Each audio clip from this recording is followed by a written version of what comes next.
Niko Kadi, je wewe. This phrase has been making rounds on social media like crazy. Everywhere I go, on X, on Twitter, on Instagram, the question guys are asking is Niko Kadi, je wewe. Now, to the normal Kenyan, this is a phrase that we use in poker or mafia or whatever type of card game you play. And it's said to mean, I have the winning card, I have a real shot at winning. And what this has been flipped to mean is that I have my voter's card. This movement was started by young activist Alan Ademba.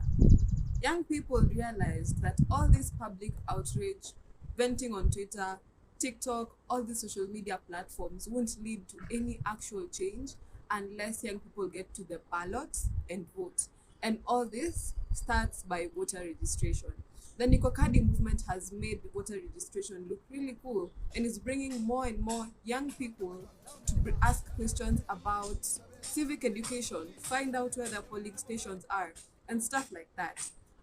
This whole movement really started back in 2024 when we had some peaceful protests and many young people lost their lives for the sake of rejecting the finance bill.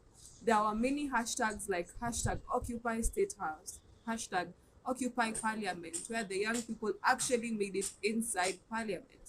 This also was followed by the 2025 protests, where there was a young man who was killed and young people really wanted justice. Moving on, we have seen a fine track record of young people showing their distaste and displeasure with the government and what it's been doing.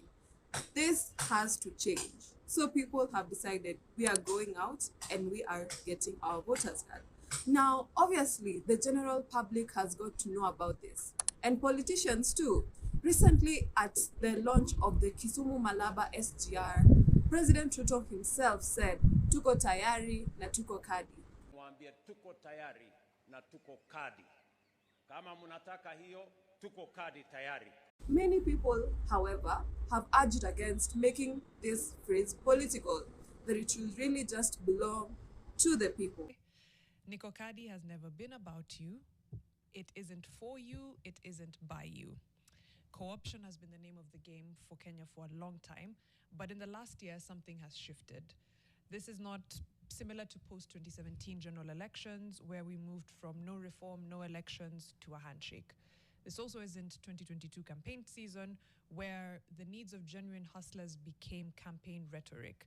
This is young Kenyans setting the agenda for themselves in a way that is only logical for 70% of the population. To other people who are skeptical, they're saying, yes, Niko Kadi, but will you actually show up to the polling stations when the day of voting actually comes? There are mixed reactions everywhere and many more questions. Many people don't know, if I voted last time, do I need to register again? Where's my polling station? How do I change my polling station? Where do I go to register as a voter? Can I do it online? So this shows us that there's a really, really big gap as it pertains to civic education, voter education in Kenya. Nevertheless, there is hope for Kenya, there is hope and for a brighter future for this nation because the young people are waking up. This has been a Leon Jerry, Niko Kadi. Je wewe.